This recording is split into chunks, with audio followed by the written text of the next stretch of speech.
Hello, my dear students. Good morning to everyone. Today we are going to learn cash book with bank and cash column. This is also called double column cash book or two columnar cash book. Just I have sent a message in WhatsApp group. I think you all have downloaded that message. एक मैंने picture आपको भेजा हुआ है.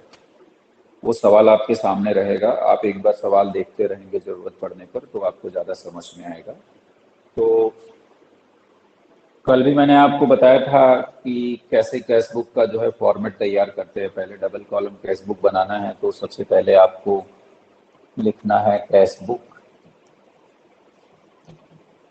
और जैसा भी बनाते हो आप तो आप कैश और बैंक के कॉलम को हम बताएंगे आपको कि कैश और बैंक का कॉलम एक साथ लेके कैसे आप चलते हो. तो यहाँ पे मेंशन करना पड़ता है कैश. यहाँ पे लिख देंगे with cash and bank column and bank column. ठीक है. तो cash book with cash and bank column. इसके बाद मैंने आपको बोल रखा है कि आप ऐसे इसको पहले पूरा हाफ डिवाइड कर लेते हो पेज को. जब ये हाफ डिवाइड हो जाता है तो फिर आपको बताया हूँ कि जैसे अब यहाँ पे अमाउंट के दो रखने होंगे. तो एक जो है आप बैंक के लिए रख लोगे, एक जो है वो कैश के लिए हो गया. इसके बाद एक डेट का बना लेना और एक पार्टिकुलर रख लेना. वाउचर नंबर और एलएफ भी रहता है बीच में क्योंकि थोड़ा स्पेस का यहाँ प्रॉब्लम रहता है. तो मैंने आपको बताया था कि जब आप अपने नोटबुक में बनाओगे तो वहाँ पे सारे कॉलम्स को मैनेज करना होगा आपको. पर यहाँ पे वाउचर नंबर और एलएफ में नहीं मेंशन करता हूँ बिकॉज मेरा थोड़ा स्पेस कम हो जाता है. तो आप इसको भूलिएगा मत, हमेशा ध्यान रखने की बात है आपको. इधर भी आप जो है दो कॉलम बना लीजिए कैश और. इसके बाद जो भी हेडर्स होते हैं हेडिंग्स आप यहाँ पे डाल दो. जैसा मैंने आपको बता रखा है कि ये डेट का होता है. अब ये यहाँ पे पार्टिकुलर्स का होता है. जैसे सिंगल कॉलम बनाते हो अगर सिर्फ कैश का कॉलम रहता है तो पार्टिकुलर्स में रिसीप्ट्स भी लिखते हो. पर यहाँ पे ऐसा लिखने का जरूरत नहीं है. जब हम डबल कॉलम कैश बुक बनाएंगे कैश और बैंक का कॉलम तो केवल पार्टिकुलर्स मेंशन कर दो. ठीक है. अब ये अमाउंट नहीं मेंशन करना है. एक में कैश लिखना पड़ेगा आपको और एक में आपको बैंक लिखना पड़ेगा. ठीक है. एकदम स्पेसिफिक हो जाएगा कि ये कैश का कॉलम है, ये बैंक का कॉलम है. फिर से एक बार रिपीट करना पड़ेगा आपको वही चीज जो इधर रिपीट हुआ है. यहाँ पे फिर से रिपीट कर दीजिए. डेट का हो गया, पार्टिकुलर्स हो गया और कैश का कॉलम आपने मेंटेन किया और बैंक का कॉलम आपने बनाया. ठीक है. एकदम स्पेसिफिक हो गया. ये कॉलम कैश का है, ये बैंक का है. अब आपको क्या करना है, ये चूंकि डेबिट साइड होता है तो यहाँ पे डेबिट मेंशन कर दीजिए और ये हमारा क्रेडिट साइड होता है, यहाँ पे क्रेडिट. ठीक है. अभी आपका जो ट्रांजेक्शन्स है वो ट्रांजेक्शन्स मैं भी लैपटॉप में ओपन कर रखा हूँ. ये लिखा हुआ है enter the following transactions in the cash book with cash and bank column. ठीक है. तो जो पहला आपका ट्रांजेक्शन है वो लिखा हुआ है 2020 अप्रैल 1 कैश इन हैंड 5500. ठीक है. और कैश एट बैंक 15,000 दिया हुआ है. तो क्या है कि ये बैलेंस है, ओपनिंग बैलेंस होता है. इसको हम लोग ओपनिंग बैलेंस बोलते हैं. ओपनिंग बैलेंस को सबसे पहले आप ईयर डाल दो 2020 2020. अप्रैल 1 है, यहाँ पे आप लिखिए अप्रैल 1 टू बैलेंस ब्रॉड डाउन. कभी भी जो वो बिगिनिंग का बैलेंस होता है उसको ब्रॉड डाउन करना पड़ता है हम लोगों को. पिछले जो पिछले क्लोजिंग बैलेंस होते हैं, पिछले डेट का होता है, ठीक एक दिन पहले क्लोजिंग होता है। जैसे ये अप्रैल 1 का अगर बैलेंस है, बिगनिंग बैलेंस है, तो इसका मतलब है कि 31 मार्च को ये क्लोजिंग रहा होगा। जो क्लोजिंग रहता है वही अगले दिन ओपनिंग हो जाता है। ठीक है, तो ये बहुत डिफिकल्ट चीज नहीं है। तो कैश का 5500 दिखा रहा है, तो कैश में आपको 5500 लिखना होगा। और बैंक का बैलेंस दिखा रहा है 15,000 रुपए, तो बैंक में 15,000 आपको लिखना होगा। अब ये बैंक बैलेंस के बारे में मैं एक चीज आपको यहाँ बताना चाहूंगा, आपको अलर्ट रहना चाहिए बैंक बैलेंस को लेकर के, क्योंकि ये जो बैंक बैलेंस होता है ये कभी कभी डेबिट साइड में ब्रॉट डाउन ना करके इसको क्रेडिट साइड में भी ब्रॉट डाउन करना पड़ता है। रीजन ये होता है क्योंकि बैंक ओवरड्राफ्ट भी हो सकता है। आपको बैंक ओवरड्राफ्ट के बारे में पहले हम बताए हुए हैं कि अगर हम कभी भी बैंक में जमा पैसे से ज़्यादा पैसा विड्रॉ कर लेते हैं अपने अकाउंट से, जो हमारा बिजनेस अकाउंट होता है, क्योंकि बिजनेस अकाउंट एक करंट अकाउंट होता है, तो करंट अकाउंट पे जो है बैंक ओवरड्राफ्ट की फैसिलिटीज बैंक देते हैं। तो अगर हम अपने अकाउंट में जमा पैसा से ज़्यादा पैसा विड्रॉ कर लेते हैं तो वो हमारा जो विड्रॉ हुआ है वो बैंक ओवरड्राफ्ट है, तो वो क्रेडिट बैलेंस हो जाता है, क्योंकि वो हमारी लायबिलिटी हो जाती है, हम उसको फिर बाद में फ्यूचर में पे करते हैं। तो कोई भी लायबिलिटी जो होता है वो क्रेडिट बैलेंस होता है। तो बैंक का बैलेंस अगर कभी भी ड्राफ्ट लिखा हुआ है क्वेश्चन के beginning, to balance brought down केवल कैश का इधर करना होगा, और बाकी यहाँ पे आपको इस तरीके से बाई बैलेंस ब्रॉट डाउन करना होगा। ध्यान दीजिए, बाई और कैश का छोड़ के बैंक के कॉलम में उस पैसे को आपको मेंशन करना पड़ेगा, जो भी क्रेडिट बैलेंस या बैंक ओवरड्राफ्ट है। तो पर यहाँ पे है तो समझाने के लिए लिखा हूं और मैं इसको फिर इरेज कर दे रहा हूं। तो हमेशा ध्यान रखिएगा इस चीज को, क्योंकि ये बच्चे जो है बहुत मिस्टेक करते हैं यहाँ पे, इसलिए मैं इस चीज को आपको बता रहा हूँ। ठीक है, बात आ रहा है समझ में? जितना अभी मैंने बताया आप लोगों को ये बात समझ में आ रहा है? आपको वीडियो बिल्कुल क्लियर दिख रहा है? Yes sir, yes sir, yes sir. Okay, very good, fine. अब चलिए नेक्स्ट ट्रांजैक्शन पे चलते हैं। Okay fine, now go on next transaction. Next transaction is given on April 2nd. Goods sold for cash 9,000. अप्रैल 2 को आपने गुड्स सेल किया है 9,000 rupees का, तो कैश आ रहा है आपके बिजनेस में। यहाँ पे चूंकि कैश और बैंक दोनों कॉलम को मेंटेन किया जा रहा है, तो बहुत है बच्चों, मैंने आपको बता दिया है। बैंक का कॉलम इसलिए मेंटेन किया जाता है कि जो भी चेक से हमारे ट्रांजेक्शन होंगे वो चेक वाले ट्रांजेक्शन बैंक कॉलम में हम लोग नोट करेंगे। पेमेंट करेंगे तो इधर, चेक से पेमेंट करेंगे तो इधर, और अगर चेक रिसीव कर रहे हैं और इमीडिएटली बैंक में डिपॉजिट कर दे रहे हैं, मतलब जमा कर दे रहे हैं, सेम डे भेज दे रहे हैं, तो बैंक में इधर रिकॉर्ड करेंगे। और अगर कैश ट्रांजेक्शन हो रहा है तो कैश आएगा तो इधर कैश कॉलम में, और कैश पेड करोगे तो इधर कैश कॉलम में। वेरी सिंपल, ये बहुत सिंपल सी बात है। तो अब अगला ट्रांजेक्शन है goods sold for cash 9,000। Simple सी बात है, अप्रैल 2, आप यहाँ लिखोगे अप्रैल 2 टू सेल्स अकाउंट। जब भी आप सेल कर रहे हो तो आप सेल्स इस्तेमाल करोगे, क्योंकि मैंने बताया कि कोई भी बिजनेसमैन जिस चीज में डील करता है वो उसका गुड्स होता है, तो गुड्स परचेज और सेल किया जाता है। तो जब भी गुड्स आएगा मतलब परचेज किया जाएगा, तो परचेज को आपको नोट करना होता है, जर्नल में आप डेबिट करते हो परचेज को, और जब भी गुड्स को आप बेचते हो तो गुड्स आपके यहाँ से जाता है तो आप सेल्स को क्रेडिट करते हो। यहाँ पे दो आप कर सकते हो डेबिट क्रेडिट को समझने के लिए, इसलिए डेबिट होता है, परचेज एक एक्सपेंस मान के डेबिट किया जाता है, सेल्स आपका इनकम होता है इसलिए आप उसको क्रेडिट करते हो। जर्नल में मैंने आपको ये समझाया था चीज। तो यहाँ पे सेल हो गया, सेल आपने 9,000 का किया, कैश में किया है तो आपने कैश में यहाँ पे 9,000 मेंशन किया, ध्यान दीजिएगा। नेक्स्ट ट्रांजेक्शन है अप्रैल 3 को received a cheque from Lakshman 4,200। Lakshman से आपने चेक रिसीव किया अप्रैल 3 को। अब देखो एक बहुत ही इंपॉर्टेंट चीज चेक रिसीव करने के संबंध में, जो मैं कल भी बात किया था, आज फिर मैं उसको रिपीट कर रहा हूं आप लोगों के सामने। रिपीट ये कर रहा हूं बच्चों कि जब कभी भी चेक मिलेगा किसी से, ध्यान रखो, जब कभी भी किसी से चेक मिलेगा तो इस बात को देखना जरूरी है कि चेक बैंक में डिपॉजिट हुआ सेम डे या नहीं हुआ।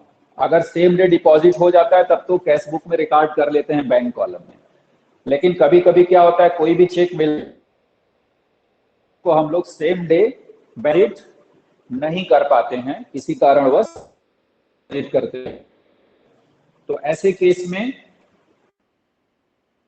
फिर कैश बुक में रिकॉर्ड नहीं करते उस दिन जिस दिन वो चेक मिला, वो जर्नल में record cheque in hand account debit to XYZ जिससे भी चेक मिला हुआ होता है, और फिर बाद में उसी चेक को हम अगर बैंक में डिपॉजिट करते हैं तो जिस दिन डिपॉजिट किया जाएगा उस दिन फिर हम यहाँ पे कैश बुक में एंट्री करेंगे। ठीक है, तो थोड़ा सा समझने का प्रयास करो आप लोग। यहाँ पे क्या हो रहा है, receive a cheque from Lakshman 4200, तो यहाँ पे ये मेंशन नहीं है कि चेक को बैंक में सबमिट किया गया, मतलब डिपॉजिट किया गया कि नहीं। तो मैंने एक और बात बताया था, कभी कभी ऐसा होता है कि एज्यूम कर लिया जाता है कि वो चेक डिपॉजिट हो गया होगा बैंक में। ठीक है, कैसे एज्यूम करते हो, सारे ट्रांजेक्शन्स को चेक कर लेते हो लास्ट तक उस महीने का, जो भी क्वेश्चन दिया रहेगा सारे ट्रांजेक्शन्स को चेक करो कि वो जो चेक रिसीव हुआ है आगे किसी डेट को जमा हुआ है बैंक में, या किसी को इंडोर्स किया है, या डिसऑनर होने का कोई इंफॉर्मेशन दिया है क्या। तो अगर किसी को इंडोर्स कर दिया या बाद में डिपॉजिट किया है बैंक में, इसका मतलब ये हो जाता है कि उस दिन डिपॉजिट नहीं हुआ है। परंतु अगर या तो डायरेक्ट डिसऑनर का इंफॉर्मेशन दे दे लास्ट में, और या कोई इंफॉर्मेशन ही ना रहे उस चेक के बारे में आगे, तो इसका मतलब ये मान लिया जाता है कि वो चेक सेम डे डिपॉजिट हो गया होगा। थोड़ा सा चेक रिसीव को लेकर के अलर्ट रहना पड़ेगा आपको। तो जैसे यहाँ लक्ष्मण से चेक मिला लेकिन डिपॉजिट का कोई सूचना नहीं दिया है, तो हम थोड़ा आगे बढ़ेंगे, आगे के ट्रांजेक्शन्स को चेक करेंगे कि में क्या कोई आगे ट्रांजेक्शन दिया हुआ है। बिल्कुल अगला ही ट्रांजेक्शन लिखा हुआ है, cheque receive from Lakshman is deposited into bank April 4 को, 3rd को मिला, उस दिन नहीं डिपॉजिट हुआ, अप्रैल 4 को डिपॉजिट हो रहा है और वहां अमाउंट नहीं दिया हुआ है। कुछ बच्चे ये सवाल करते हैं कि सर ये cheque receive from Lakshman is deposited into bank दिया है पर अमाउंट नहीं दिया है। तो बच्चों क्या करना है ना, अरे लक्ष्मण का चेक पहले मिला है ना एक दिन, वहां पर अमाउंट तो दिया है ना, उसी चेक को डिपॉजिट किया जा रहा है तो उसी अमाउंट को लेना पड़ेगा। ठीक है, तो यहाँ पे 4200 जो अप्रैल 3rd को आया है लक्ष्मण से जो मिला है चेक, उसको इसमें हमको नहीं रिकॉर्ड करना है क्योंकि उस दिन बैंक में हुआ है, तो उसको जर्नल में रिकॉर्ड करेंगे। जर्नल वो भी आपको यहाँ बता दे रहा हूँ, जैसे जब ये मैं इसी बोर्ड पे बता रहा हूँ पर ये आप अलग बनाओगे, इसी में नहीं बनता जर्नल, है ना। तो जर्नल जब बनेगा तो उस टाइम पे एंट्री करना पड़ेगा cheque in hand account debit, cheque in hand account debit to Lakshman, ये लक्ष्मण से मिला है 4200 का, तो आप ऐसे जो है 4200 जर्नल में पहले बना दोगे जिस दिन मिला है, जैसे कि अप्रैल 3rd को मिला है, तो ये जर्नल में बन गया है एंट्री। ठीक, तो कभी भी कोई चेक अगर रिसीव होगा और अगर उसको कैश बुक में एंटर नहीं कर रहे हो उस दिन, क्योंकि बैंक में डिपॉजिट नहीं हुआ है इसलिए, तो उसका जर्नल बनाना पड़ेगा और सिंपल सा तरीका अपनाना है, चेक इन हैंड को डेबिट करना है और जिससे भी मिलेगा XYZ से उसको क्रेडिट करना है। ठीक है, तो इस तरीके से जर्नल में एंट्री कर दिया गया होगा। अब क्या है कि जब इसको हम बाद में किसी दूसरे डेट में बैंक में डिपॉजिट कर देंगे तब हमको कैश बुक में दिखाना पड़ेगा उस एंट्री को। ठीक है, तो कैसे दिखाएंगे अब ये समझो, देखो आप ध्यान से समझो। जैसे अगर अप्रैल 3rd को ही मिला और डिपॉजिट कर दिए होते तब यहाँ पे अप्रैल 3rd लिख के और डायरेक्ट लिखते टू लक्ष्मण, लक्ष्मण से चेक मिला 4200 और बैंक में दिखा देते 4200 हम लिख देते। लेकिन ये काम नहीं करना है, क्यों पता है, क्योंकि जो चेक हमें मिला है लक्ष्मण से वो उस दिन डिपॉजिट ही नहीं हुआ है, तो जर्नल में चला गया। जर्नल में मैंने बता दिया जस्ट पहले कि कैसे ट्रीटमेंट करना है। फिर अगले डेट में जमा हो रहा है, मतलब अगला डेट क्या है, अप्रैल 4 है। अब यहाँ पे हमको क्या करना होगा, इरेज करके ये अप्रैल 4 करना होगा। और ऐसा नहीं कि टू लक्ष्मण लिख देंगे, अब लक्ष्मण नहीं लिखा जाएगा, अब लिखना पड़ेगा आपको, क्योंकि वो चेक इन हैंड हो चुका है और चेक इन हैंड अब बैंक में हम लोग जमा कर रहे हैं, तो यहाँ पे लिखना पड़ेगा to cheque in hand to cheque in hand account, और ये 4200 थोड़ा सा ऊपर हो गया है तो मैं इसको ठीक कर दे रहा हूँ। चेक इन हैंड यहाँ ओवर हो रहा है तो चेक इन हैंड बैंक के कॉलम में 4200 हमने दिखा दिया। होगा कि चेक इन हैंड का ट्रीटमेंट हम कैसे कर रहे हैं। यदि आपको समझ में आ गया तो आप थोड़ा हाँ करके हमें जवाब देते रहिए और हम आगे बढ़ते रहेंगे, ठीक है? Yes, sir. यस सर, समझ में आ गया। Okay, very good. अब अप्रैल 4 के बाद नेक्स्ट ट्रांजेक्शन पे चलेंगे। अप्रैल 5 का एक ट्रांजेक्शन दिया हुआ है, bought goods for ₹7,000। Bought goods कर रहा है 7,000 में, मतलब आप परचेज कर रहे हो। तो ये डेट है अप्रैल 5। तो आप यहाँ पे फिर से एक बार पहले जब भी स्टार्ट करोगे तो ईयर सबसे ऊपर लिखना होता है। अभी यहाँ पहला ट्रांजेक्शन क्रेडिट साइड का आ रहा है तो हमने लिख दिया 2020 अप्रैल 5 बॉट गुड्स 7,000। तो बाई परचेज, जब भी आप गुड्स बाई करोगे तो बाई परचेजेज अकाउंट लिखना है आपको 7,000। अब यहाँ पे चूंकि चेक से नहीं खरीदा है, कोई मेंशन नहीं किया है कि चेक से खरीदे, तो हम कैश में मान के चलेंगे। तो बाई परचेजेज अकाउंट 7,000 आपने लिख दिया। अगला ट्रांजेक्शन अप्रैल 6 का है, पेड कैरेज इन कैश 200। तो 6 को है अप्रैल 6, कैरेज आपने पेड किया तो बाई कैरेज कर देना है आपको, ठीक है? बाई कैरेज अकाउंट 200 कह रहा है, कैश में पे किया है। इसके बाद अगला ट्रांजैक्शन दिया हुआ है, सोल्ड गुड्स फॉर कैश 7,500। अप्रैल 8 को आपने गुड्स सोल्ड किया है और वो भी कैश में। फिर से यहाँ पे आपको लिखना पड़ेगा टू सेल्स अकाउंट, और अमाउंट है तो 7,500 कैश बंद करना है, ठीक है? नेक्स्ट अप्रैल 10 को है, sales proceeds of April 8 deposited into bank. अब यहां पे थोड़ा समझना पड़ेगा। अब आ गया कॉन्ट्रा। कॉन्ट्रा एंट्री होता है जो दोनों साइड में रिकॉर्ड किया जाता है, ये बहुत ही महत्वपूर्ण है। तो इसको आपको समझना पड़ेगा कि ये कॉन्ट्रा एंट्री कैसे किया जाता है, क्योंकि ना मेरा अनुभव रहा है एज ए टीचर, कुछ बच्चे कॉन्ट्रा एंट्री को लेकर के बहुत परेशान हो जाते हैं, कंफ्यूज रहते हैं कैसे किया जाएगा। तो कुछ केसेस होते हैं जब कॉन्ट्रा एंट्री बनाया जाता है, या तो हम अपने बिजनेस का कैश बैंक में जमा करें या बैंक से बिजनेस के यूज के लिए पैसा निकालें। दो ऐसे केसेस होते हैं जिस टाइम पे आपको कॉन्ट्रा एंट्री पास करना पड़ता है। ध्यान रखिएगा मैं क्या बोल रहा हूं। जब आप अपने बिजनेस का पैसा या ऑफिस से बैंक में पैसा जमा करो, या बैंक से ऑफिस यूज के लिए या बिजनेस यूज के लिए पैसा विड्रॉ करो, तो उसका कॉन्ट्रा बनेगा। लेकिन अगर आपने पर्सनल यूज के लिए बैंक से विड्रॉ किया है या बिजनेस से विड्रॉ किया है कैश, तो इसका कॉन्ट्रा नहीं बनता है। इसका या बिजनेस का, ऑफिस या बिजनेस बात एक ही हुआ।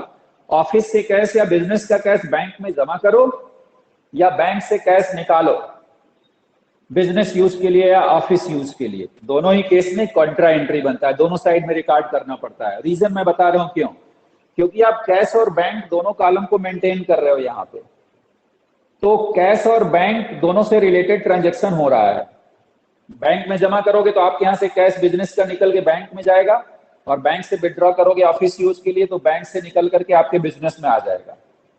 तो ये आपका जो बैंक अकाउंट है वो आपके बिजनेस का ही अकाउंट है, ये जो बैंक कॉलम बना हुआ है।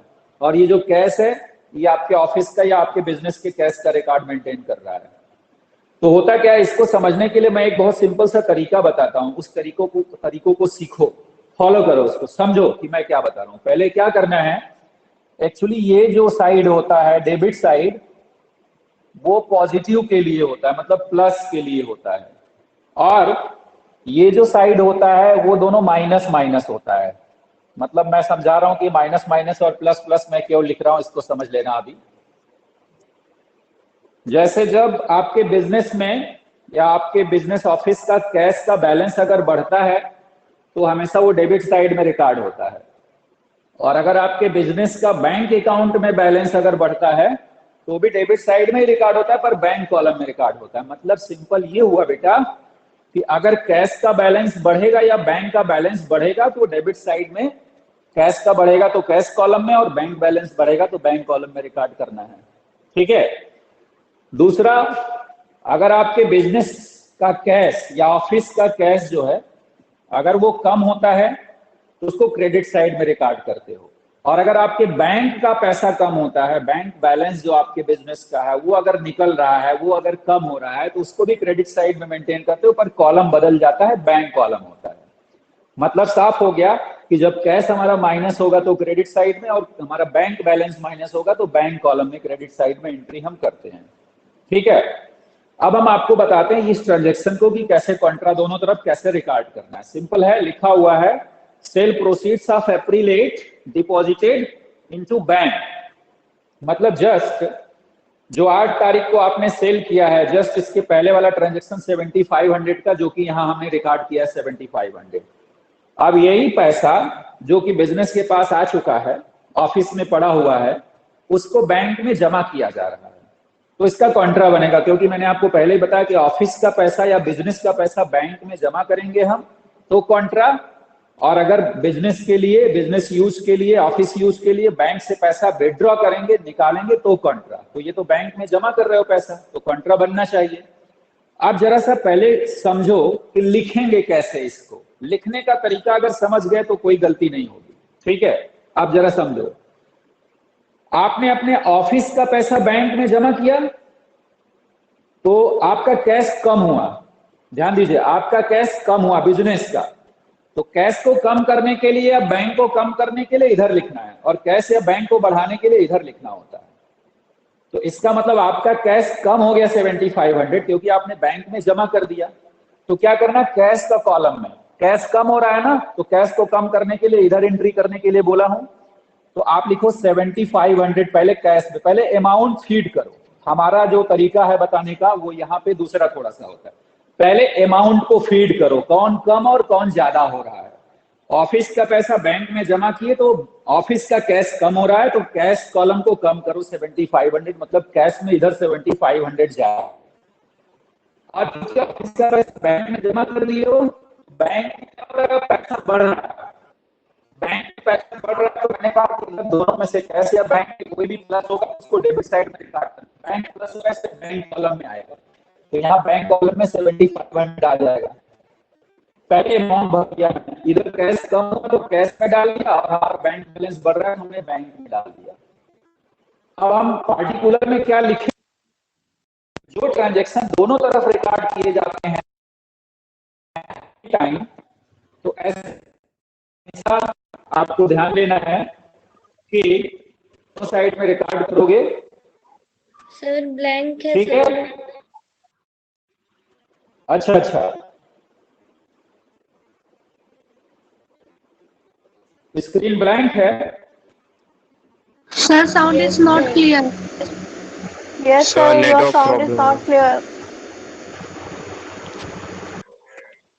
Okay, no problem. No problem.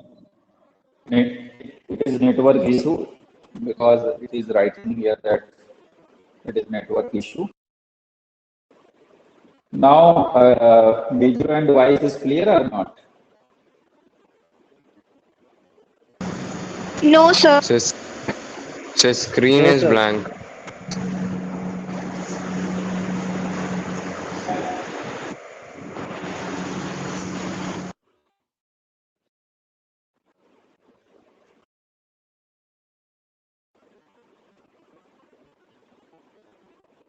Okay, just wait for a few minutes. I think it will be clear. So it is visible now. Okay, thank you.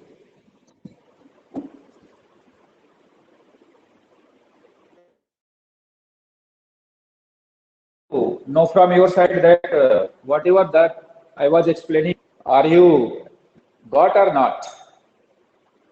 Simple सा बताइए। Yes, sir. बात की जो मैंने Contra entry बताया वो आप समझ गए कि नहीं समझे अभी? क्योंकि आपने कहा नेटवर्क इशू आ गया था, तो मुझे लगा पता नहीं वो चीज समझ पाया आपकी नहीं समझ पाया, इसलिए मैं दोबारा कंफर्म कर रहा हूं।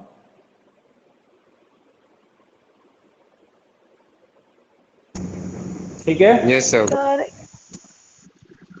Okay, very good. अब मैं एक चीज और बताने जा रहा हूं, वो क्या होता है ये समझ लो। जो भी कॉन्ट्रा एंट्री होता है उसके सामने ये बताने के लिए कि ये कॉन्ट्रा है, तो एक जो एलएफ का कॉलम होता है, जो लेजर फोलियो का कॉलम होता है कैश बुक में, उसमें आप सी मेंशन कर देते हो उसके सामने। जैसे यहाँ पे मैंने चूंकि एलएफ और वाउचर नंबर नहीं बनाया हुआ है, तो मैंने ट्रांजैक्शन के यहाँ सामने ही जो है सी लिख दिया, यहाँ भी सी लिख दिया और यहाँ भी सी लिख दिया। इस सी का मतलब होता है कॉन्ट्रा, दोनों साइड में जो एंट्री रिकॉर्ड किए जाते हैं। समझ गए बात को? तो ये था कॉन्ट्रा, पैसा जमा करने का बैंक में। अब इसी टाइम पे मैं आपको ये कंफर्म कर देता हूं, उस ट्रांजैक्शन को भी बता दे रहा हूं कि अगर ऑफिस के लिए बैंक से विड्रॉ कर रहे हो पैसा, तो कैसे कॉन्ट्रा पास किया जाएगा। सिंपल तरीका फिर से समझो। मैंने आपको बताया कि आप अमाउंट को पहले कंसीडर करो। तो जैसे बैंक से अगर विड्रॉ करोगे, फॉर इंस्टेंस हम मान लेते हैं कि 10,000 रुपीज बैंक से विड्रॉ किया गया ऑफिस यूज के लिए। अब ध्यान दीजिए, तो जब बैंक से विड्रॉ करोगे तो बैंक का बैलेंस माइनस होगा। माइनस करने के लिए इधर साइड में आना है, तो यहाँ पे बैंक कॉलम में हम 10,000 मेंशन करेंगे, क्योंकि बैंक से विड्रॉ हो रहा है, बैंक को माइनस कर दिया। बैंक से पैसा विड्रॉ हुआ और आपके ऑफिस या बिजनेस में आ गया, तो कैश को बढ़ाना पड़ेगा। जो बिजनेस का कैश है वो बढ़ जाएगा, तो इधर कैश को प्लस करना है, तो कैश में हमने दिखा दिया। पहले जब अमाउंट एक बार हम फीड कर लेंगे, इसके बाद क्या करना है, मैंने आपको बताया कि जब पार्टिकुलर में हम लोग चलते हैं तो अपोजिट लिखेंगे। अगर ये कैश के कॉलम में अमाउंट है, इसका मतलब यहां पे हमको बैंक अकाउंट लिखना है, और यहाँ पे अमाउंट बैंक के कॉलम में है, तो यहाँ पे हमको फिर बाई कैश अकाउंट लिखना है। और एक चीज, यहाँ पे सी और यहाँ पे सी लिख देना होगा, मतलब ये कॉन्ट्रा एंट्री है। तो ये दो केसेस होते हैं, जब पैसा बैंक में जमा करो या पैसा बैंक से निकालो ऑफिस यूज के लिए, या ऑफिस का पैसा बैंक में जमा करो तो कॉन्ट्रा बनाया जाता है। ठीक है? मुझे लग रहा है कि आपको समझ में आ गया होगा ये चीज कि मैं आपको क्या बताना चाह रहा था। Yes, sir.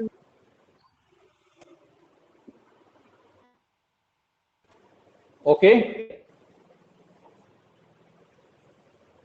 now let's move on the next transaction.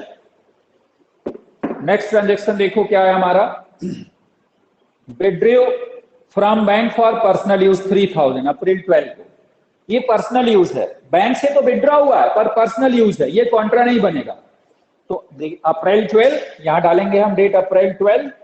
Bye drawings, personal use को हम लोग क्या दिखाते हैं, बाय ड्रॉइंग्स अकाउंट कर देंगे। और बैंक से चूंकि विड्रॉ किया है तो बैंक कॉलम में लिखेंगे 3,000। ध्यान दो, बैंक से विड्रॉ किया है। ठीक है? Next transaction is bought goods from Amar 10,000 April 15 को अमर से बॉट किया। तो ये क्रेडिट ट्रांजेक्शन हुआ बेटा। क्रेडिट ट्रांजेक्शन के लिए कोई जगह नहीं होता है कैश बुक में, मैं पहले बता चुका हूं, इसको आप इग्नोर कर दोगे, मतलब कैश बुक में नहीं लेना है।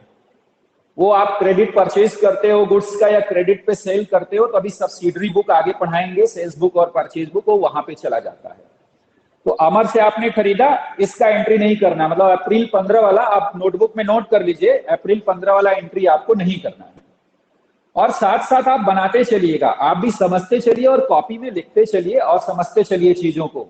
ठीक है? हालांकि रिकॉर्डेड लेक्चर मौजूद रहेगा आपके लिए, कोई प्रॉब्लम नहीं है, पर थोड़ा सा अगर सीखने के क्रम में आप अच्छे से सीखना चाह रहे हो तो इस काम को करना पड़ेगा, तो ज्यादा अच्छा रहेगा, बेहतर रहेगा।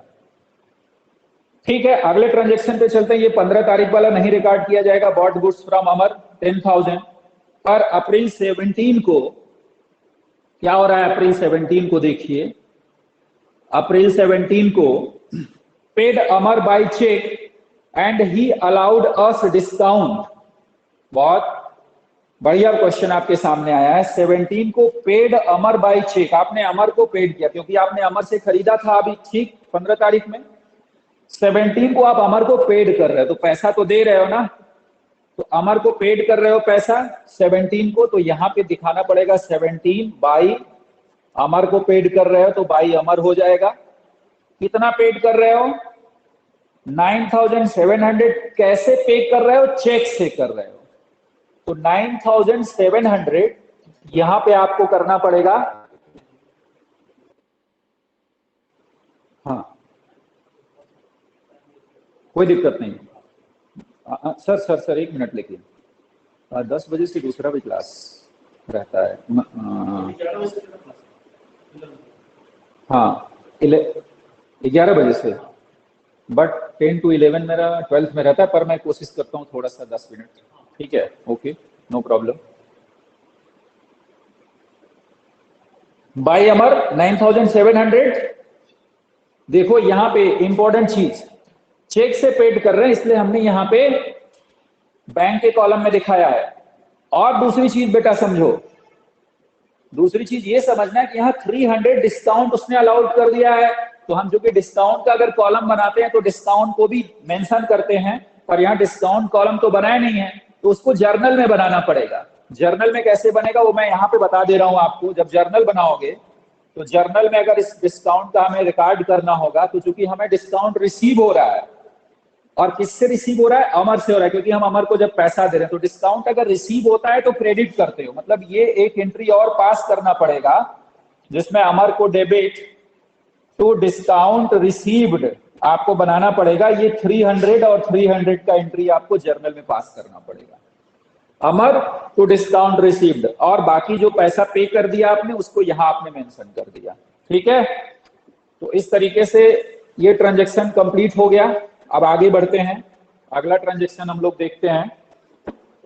नेक्स्ट ट्रांजैक्शन है सोल्ड गुड्स टू मोहन 8000। फिर से आ गया, मोहन को सोल्ड किया गुड्स, तो इसको भी आपको रिकॉर्ड नहीं करना है कैश बुक में, क्योंकि ये एक आपका क्रेडिट ट्रांजैक्शन है बेटा। Sold goods to Mohan credit पे बेचा है, ठीक है, ये नहीं रिकॉर्ड होगा अप्रैल 21 का। उसके ठीक आगे अप्रैल 23 का एक ट्रांजैक्शन दिया हुआ है, cheque receive from Mohan is endorse to Gopal. Sold goods Mohan के ठीक बाद में रिसीव चेक फ्रॉम मोहन दिया है 8000 का। तो रिसीव तो चेक किया, लेकिन बैंक में डिपॉजिट करने का कोई इंफॉर्मेशन नहीं दिया हुआ है।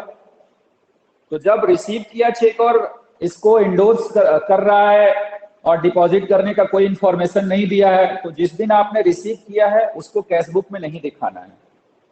क्यों नहीं दिखाना है?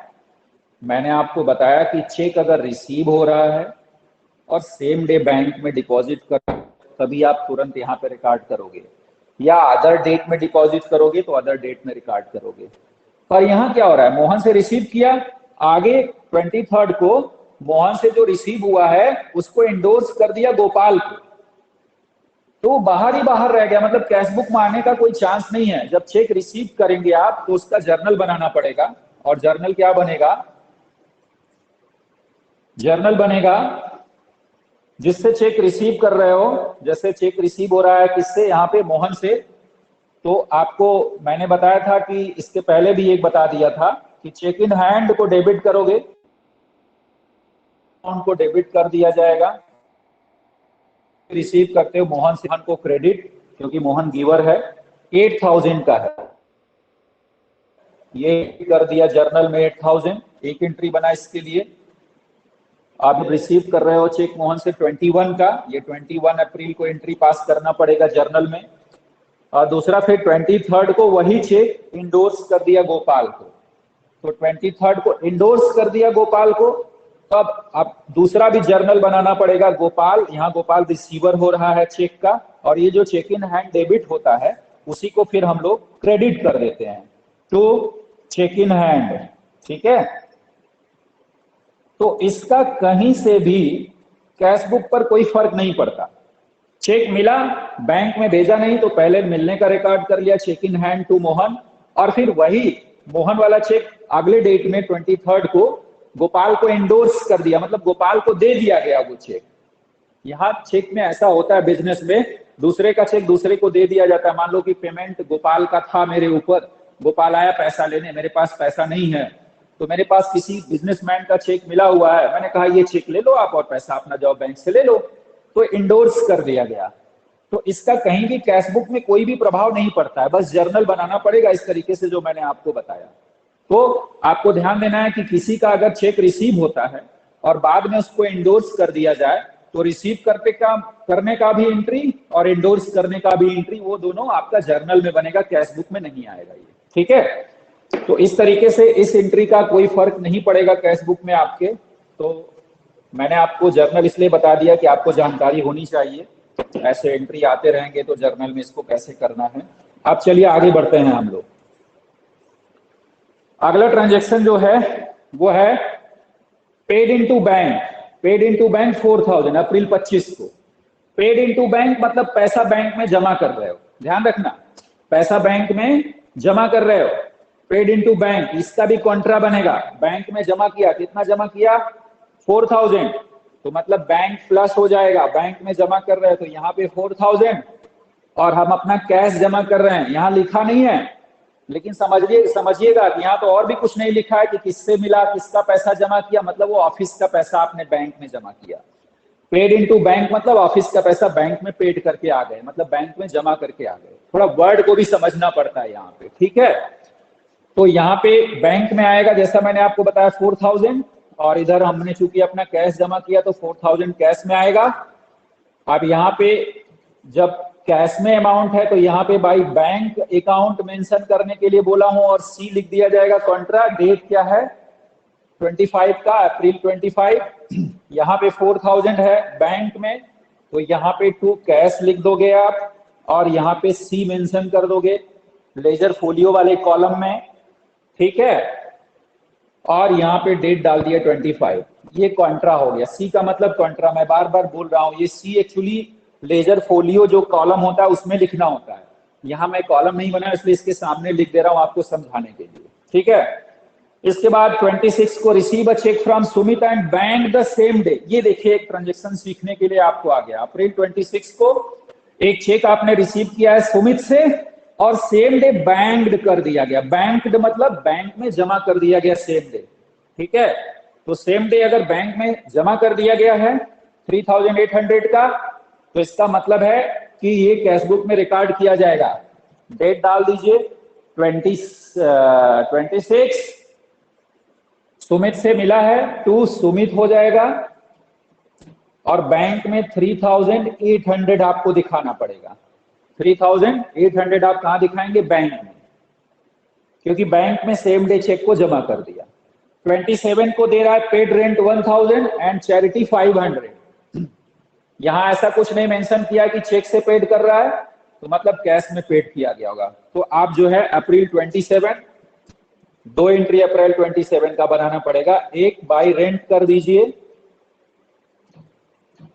और दूसरा बाय चैरिटी कर दीजिए, ठीक है। रेंट आपने पेड किया है टू 1000 एंड चैरिटी 500। 1000 और चैरिटी 500 आपने मेंशन कर दिया यहाँ पे। अप्रैल 29 का ट्रांजैक्शन है।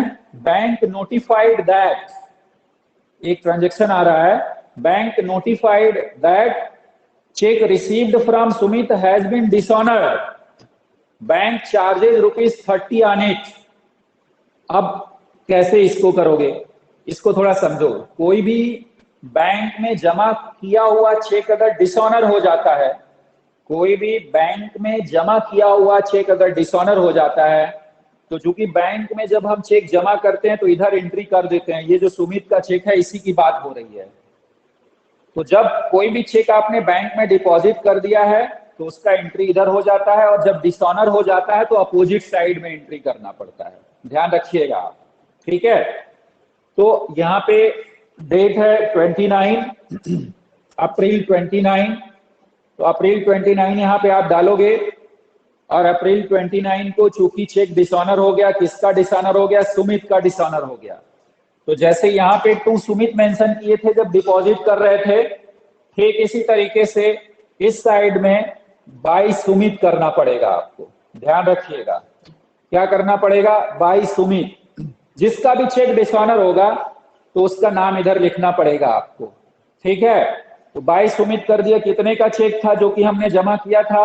अब आपको सुमित का चेक ध्यान देना पड़ेगा कि चेक कितने का था। तो जस्ट 3800 का चेक था जो हमने सुमित का डिपॉजिट किया था बैंक में, तो वो मेरा डिसऑनर हो रहा है।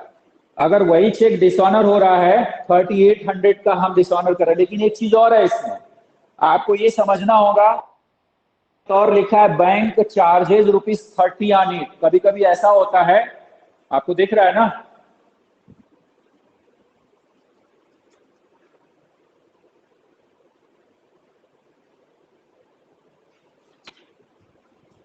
दिख तो रहा है। वॉइस क्लियर है, जा रहा है ना? मैं बोल रहा हूँ क्योंकि कोई रिस्पांस नहीं आ रहा है। Yes, sir. Yes, sir. Yes, sir. Yes. Yes, okay sir. Okay okay, very fine. अब यहाँ पे एक चीज समझना पड़ेगा बेटा, सुमित की वजह से डिसऑनर हुआ, क्योंकि चेक जो डिसऑनर होता है बैंक अकाउंट में, या तो आपके पैसा ना हो, या तो गलत सिग्नेचर आपने कर दिया है, या फिर, और बहुत सारे रीजन होते हैं उसके पीछे। मतलब सिंपली डिसऑनर होने का जो मेन रीजन यहाँ समझ में आ रहा है मुझे, या ऐसा होता है, वो या तो सिग्नेचर ना मैच करे, और या तो आपके अकाउंट में पैसा अगर नहीं रहेगा और आपने चेक लिख दिया है, इशू कर दिया है, तो फिर बैंक डिसऑनर कर देता है। और इसको चेक बाउंस कहना भी कहा जाता है। इसके लिए जेल भी है। अगर आप ये सब काम करते हैं तो ये फ्रॉड माना जाता है। ऐसा नहीं होना चाहिए, पर गलती कभी कभी हो जाती है। हमारे अकाउंट में सोचे थे कि पैसा आ जाएगा 2-3 दिन में, पर पैसा नहीं आया, तो मैंने किसी को चेक इशू कर दिया, वो जमा कर दिया बैंक में चेक पैसा लेने के लिए। अब हमारे अकाउंट में पैसा है ही नहीं है, तो पैसा पेड ही नहीं करेगा बैंक, तो डिसऑनर कर देगा चेक को। उसकी वजह से अगर बैंक ने कोई पेनाल्टी लगा दिया, कोई चार्जेस लगा दिया, तो वो अब हमसे वसूला जाएगा, क्योंकि हमने चेक इशू किया था।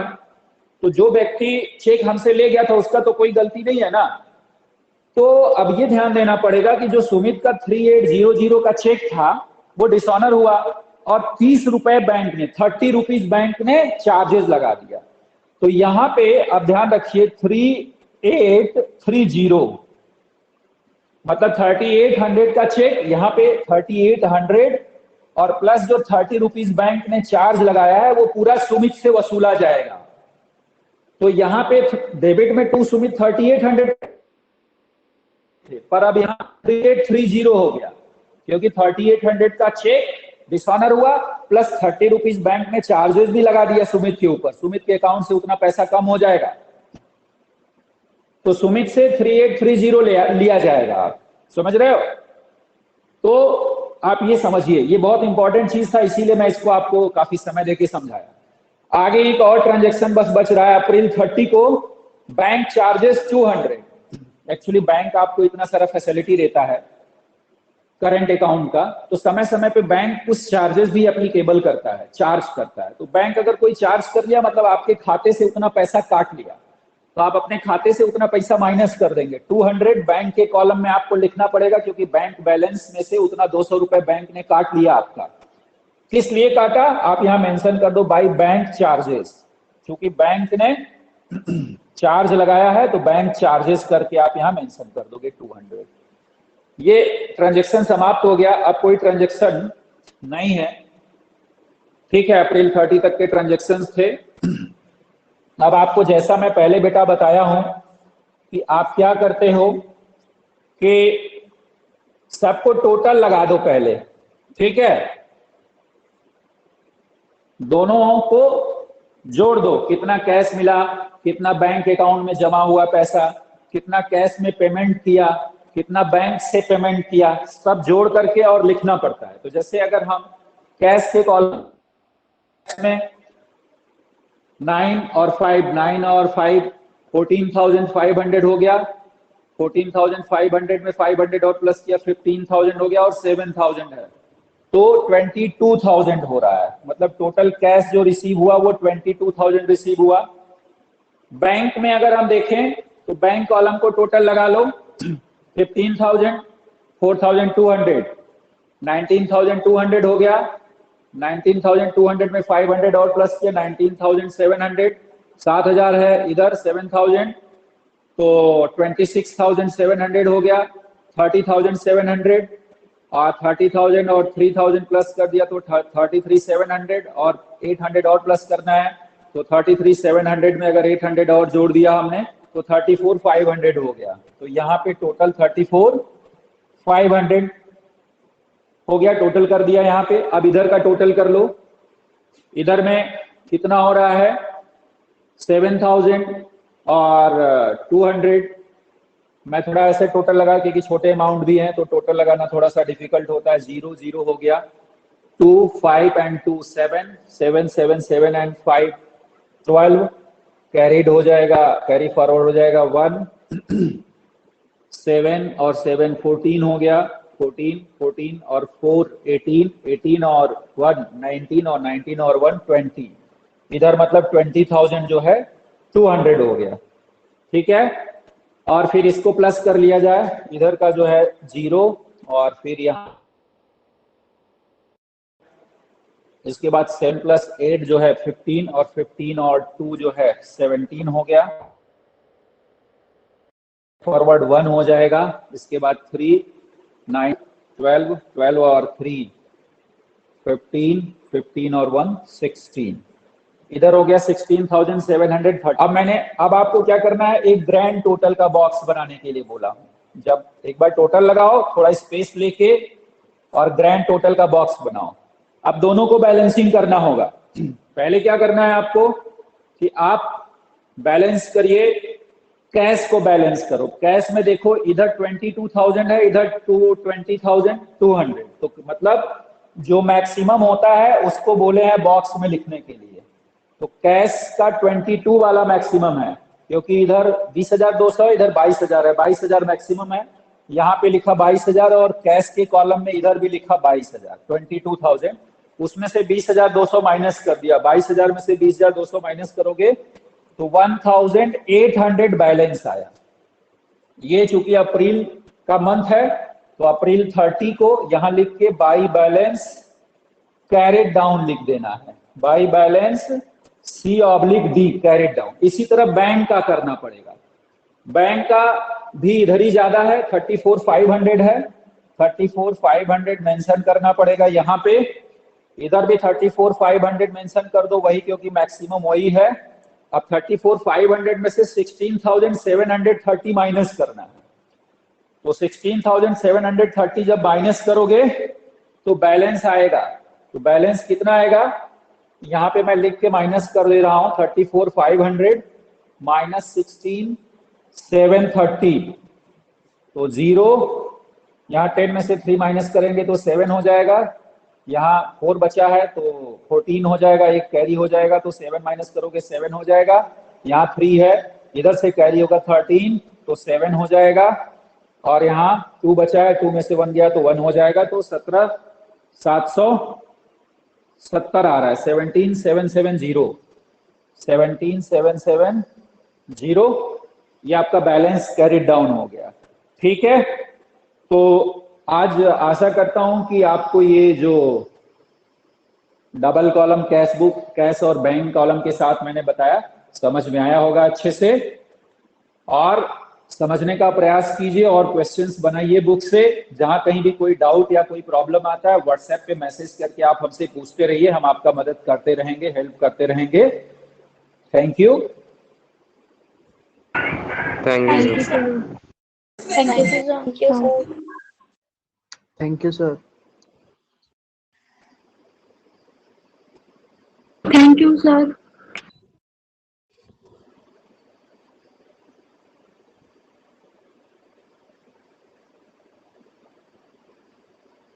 Thank you, sir.